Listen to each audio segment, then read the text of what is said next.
ಬಂಧುಗಳೇ, ವಿಬಿಜಿ ರಾಮ್ಜಿ ಇದನ್ನು ಮಾಡುವ ಉದ್ದೇಶ ಇದೆ. ಈ ಕಾರ್ಯಕ್ರಮ ಹಲವಾರು ರೀತಿಯಲ್ಲಿ ರೂಪಾಂತರ ಹಿಂದೂ ಕೂಡ ಆಗಿದೆ. ಇದೇನು ಹೊಸದಲ್ಲ. ಮೊದಲ ಕೂಲಿಗಾಗಿ ಬಹಳ ರಾಜ್ಯದಲ್ಲಿ ಕೂಲಿಗಾಗಿ ಬರಗಾಲದಾಗ ಮಾತ್ರ ಇರ್ತದೆ. ಆ ಕೂಲಿಗಳ ಕಾಲದಲ್ಲಿ ಕೂಲಿ ಮಾಡಿದ್ರೆ ಕೂಲಿ ತಗೊಳ್ಳುವಂಥದ್ದು ಅವಾಗ ಗುಲ್ಬರ್ಗ ಜಿಲ್ಲೆಯಲ್ಲಿ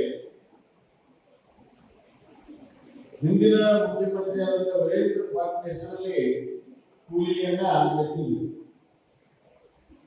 ಮುಖ್ಯಮಂತ್ರಿ ಹೆಸರಿನಲ್ಲೇ ಕೂಲಿಯನ್ನು ತೆಗೆದುಕೊಂಡಿದ್ರು. ಅದಕ್ಕೆ ಎಫರ್ಟ್ ಕೊಡ್ಬೇಕಲ್ಲ, ಯಾವುದೋ ಒಂದು ಖಾಲಿ ಎಫರ್ಟ್ ಕೊಟ್ಟು ವೀರೇಂದ್ರ ಪಾಟೀಲ್ ಹೆಸರು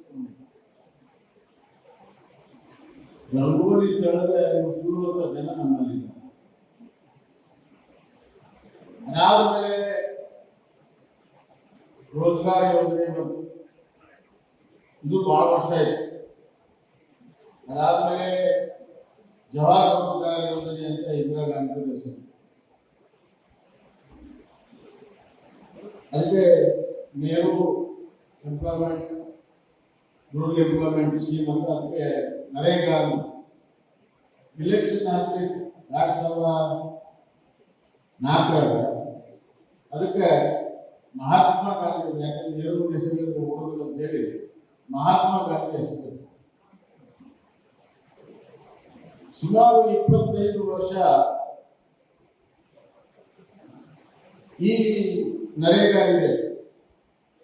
ನರೇಗಾ ಇದ್ರೂ ಕೂಡ ಗ್ರಾಮೀಣ ಪ್ರದೇಶದ ಅಭಿವೃದ್ಧಿ ಆಗಿಲ್ಲ, ಗ್ರಾಮೀಣ ಪ್ರದೇಶದ ನಿರುದ್ಯೋಗ ಹೋಗಿಲ್ಲ. ಇದಕ್ಕೆ ಯಾವುದೇ ರೀತಿಯ ಆಡಿಟ್ ಅನ್ನು ಮಾಡೋದಿಲ್ಲ ಅಂತ ಹೇಳಿ ಕಾನೂನಾಗಿದೆ. ಹೀಗಾಗಿ ಇದರಲ್ಲಿ ಅಮೂಲ್ಯವಾದ ಬದಲಾವಣೆ ತರಬೇಕು. ಡುಪ್ಲಿಕೇಟ್ ಹೆಸರಿನಲ್ಲಿ ಕೂಲಿಕಾರರ ಹೆಸರಿನಲ್ಲಿ ಮೋಸ ಮಾಡುವಂತ ವ್ಯವಸ್ಥೆ ಇದೆ. ಬಡವರ ಹೆಸರಿನಲ್ಲಿ ಮೋಸ ಮಾಡುವ ವ್ಯವಸ್ಥೆ ಇದೆ. ಕೂಲಿಕಾರರು ಬಡವರ ಹೊಟ್ಟೆ ಮೇಲೆ ಹೊಡೆಯುವಂತ ಯೋಜನೆಯಲ್ಲಿ ಬದಲಾವಣೆ ತರಬೇಕು ಅಂತ ಹೇಳಿ ನರೇಂದ್ರ ಮೋದಿಜಿಯವರು ಈ ಒಂದು ಕಾರ್ಯಕ್ರಮದಲ್ಲಿ ಬಹಳಷ್ಟು ಬದಲಾವಣೆ ತಂದಿದ್ದಾರೆ. ಎರಡನೇದಾಗಿ ಈಗಾಗಲೇ ಹೇಳಿದ್ರು, ಸೋನಿಯಾ ಗಾಂಧಿಯವರು ಈ ಯೋಜನೆ ತಂದಾಗ ಕೃಷಿ ಪತ್ತಿನ 125 ರೂಪಾಯಿ ಮಂಜೂರು. ಅವತ್ತು ಬಜೆಟ್ ಕೂಡ 33,000 ಕೋಟಿ ಇಡೀ ದೇಶ ನೋಡಿ ಏನ ಮೊದಲ ಈಗ 1,30,30,000 ಕೋಟಿ. ನರೇಂದ್ರ ಮೋದಿ ಅವರು ಬಂದ ಮೇಲೆ 1,00,000 ಕೋಟಿ ಸರಾಸರಿಯಾಗಿ ಪ್ರತಿ ವರ್ಷ ಕೊಡ್ತಾ ಇದ್ದಾರೆ. ಆದ್ರೆ ಇದರಿಂದ 1,00,000 ಕೋಟಿ ಖರ್ಚಾದ ಮೇಲೆ ಗ್ರಾಮೀಣ ಪ್ರದೇಶದ ಬದುಕು ಸುಧಾರಣೆ ಆಗಬೇಕು, ಕೈಗೆ ಕೆಲಸ ಸಿಗಬೇಕು, ಊರಿನ ಆಸ್ತಿಗಳು ನಿರ್ಮಾಣ ಆಗಬೇಕು ಅಂತ ಒಂದು ಏನು ಅದರ ಗುರಿ ಇತ್ತು, ಆ ಗುರಿ ಮುಟ್ಟಲಿಲ್ಲ. ಇದನ್ನ ಅರ್ಥ ಮಾಡಿಕೊಂಡು ಇದರಲ್ಲಿರುವಂತಹ ಕರಪ್ಷನ್ ಅನ್ನು, ಭ್ರಷ್ಟಾಚಾರವನ್ನು ತೆಗೆಯೋದಕ್ಕೆ ಪ್ರಯತ್ನ ಮಾಡಿ. ಈಗೆಲ್ಲ ಎಲ್ಲರಿಗೂ ನರೇಗಾದಲ್ಲಿ ಏಜೆಂಟ್ ಇರ್ತಾರೆ, ಹೆಸರು ಹೇಳ್ತಾರೆ,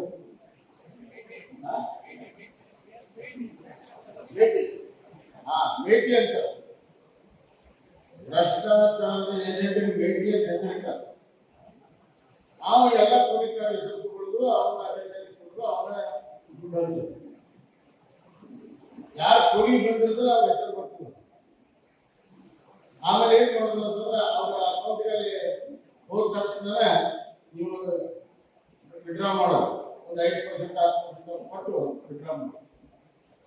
ಈ ತಂದೆ ನಡೆದ್ರು. ನಾನು ಬೆಳಗಾವಿ ಜಿಲ್ಲಾ ಉಸ್ತುವಾರಿ ಸಚಿವ, ರಾಜ್ಯದ ಅತಿ ದೊಡ್ಡ ಜಿಲ್ಲೆ, 18 MLA ನಮ್ಮ ಜಿಲ್ಲೆಯ 3 ಅಲ್ಲಿ ನಾನು ಹೋಗಿದ್ದ ಮುಂಚೆ ಅವ್ರಿಗೆ ಅತ್ಯಂತ ಉತ್ತಮವಾಗಿರುವಂತಹ ನರೇಗಾ ಮಾಡಿದ್ದಾರೆ ಅಂತ ಹೇಳಿ ಪ್ರಶಸ್ತಿ ಸಿಕ್ಕಿದೆ. 15 ರೂಪಾಯಿ ಇದೆಲ್ಲ ಚಲೋ ಆಯ್ತು ಅಂತ ಚೆಕ್ ಮಾಡಿಸಿದ್ರು. ಆಮೇಲೆ ನೋಡಿದ್ರೆ ಎಲ್ಲ ಹೋದ್ರು ಬೋಗಸ್ ಇರಲಿಲ್ಲ. ಇನ್ಕ್ವೈರಿ ಮಾಡಿ ಪ್ರಾಥಮಿಕ ಇನ್ಕ್ವೈರಿ ಹಲವು ವಿಚಾರಗಳ ಮೇಲೆ ಕೇಂದ್ರ ಸರ್ಕಾರದ ಸಿಬಿಐ ಇನ್ಕ್ವೈರಿ ಮಾಡಿ ಮುಂದೆ ನಾವು ಗುಲ್ಬರ್ಗಾದಲ್ಲೂ ಇದಕ್ಕಿಂತ ನಾವು ಒಂದೊಂದು ತಾಲೂಕಿನ 120, 140 ರೂಪಾಯಿ ಅವರು ಪ್ರಶಸ್ತಿ ತಗೊಂಡಿದ್ರು. ಅತಿ ಹೆಚ್ಚು ಮಾನವ ದಿನಗಳನ್ನ ಇವರು ಖರ್ಚು ಮಾಡಿ ಅತಿ ಹೆಚ್ಚು ಕೆಲಸ ಮಾಡಿರ. ನೋಡಿದ್ರೆ ಅಲ್ಲಿ ಮಾನವರೇ ಇಲ್ಲ. 120, 140 ಕೋಟಿ ಒಂದೊಂದು ತಾಲೂಕಿನಲ್ಲಿ ಅವ್ಯವಹಾರ, ಅದು ಸಿಬಿಐ ಇನ್ಕ್ವೈರಿ. ಅವ್ಯವಹಾರ ತಡವಾಗ್ತಾ ಇತ್ತು. ನರೇಗಾದಲ್ಲಿ ಕಾಂಗ್ರೆಸ್ ಸಿದ್ದೇ ಇಲ್ಲ. ಯಾಕಂತಂದ್ರೆ ಕೇಂದ್ರ ಸರ್ಕಾರ ಬಡಿ ಬಿಡೋದು ಮತ್ತು ಅವ್ರ ಏಜೆಂಟ್ಗಳು, ಅವ್ರ ಕಾರ್ಯಕರ್ತರು, ಆ ಮೇಟಿ, PDO, ತಾಲೂಕು ಪಂಚಾಯತ್ EO ಎಲ್ಲರಿಗೂ ಪಾಲು, ಇಂಜಿನಿಯರ್ಗೆ ಎಲ್ಲರಿಗೂ ಪಾಲು. ಇದನ್ನ ಸಂಪೂರ್ಣವಾಗಿ ತಡೆಗಟ್ಟಲು ಹೊಸ ಯೋಜನೆಯಲ್ಲಿ ಯಾವ ಕೂಲಿಕಾರಿರ್ತನ ಫೋಟೋದಿಂದ ಹಿಡಿದು ಎಲ್ಲವೂ ಕೂಡ ಫೋಟೋ ಸಿಂಕ್ ಆಗಬೇಕು, ನಿಮ್ಮ ಆಧಾರ್ ಕಾರ್ಡ್ ಸಿಂಕ್ ಆಗಬೇಕು, ನಿಮ್ಮ ಬಯೋಮೆಟ್ರಿಕ್ ಸಿಂಕ್ ಆಗಬೇಕು. ಡುಪ್ಲಿಕೇಟ್ ಅವಕಾಶ ಇಲ್ಲ. ಹೊಸ ತಂತ್ರಜ್ಞಾನವನ್ನು ಬಳಕೆ ಮಾಡಬೇಕು. ಇದು ಇವ್ರಿಗೆ ಬೇಡ. ಭ್ರಷ್ಟಾಚಾರ ಆರೋಗ್ಯ ಮೆರೀಲಿ. ಭ್ರಷ್ಟಾಚಾರ ತೊಂದರೆ ಬಂದರೆ ಕಷ್ಟ ಆಗುತ್ತೆ. ಎರಡನೇದಾಗಿ 125 ದಿವಸ 100 ದಿವಸದ ಕೇಂದ್ರ ಸರ್ಕಾರ ದುಡ್ಡು ಕೊಡ್ತದೆ.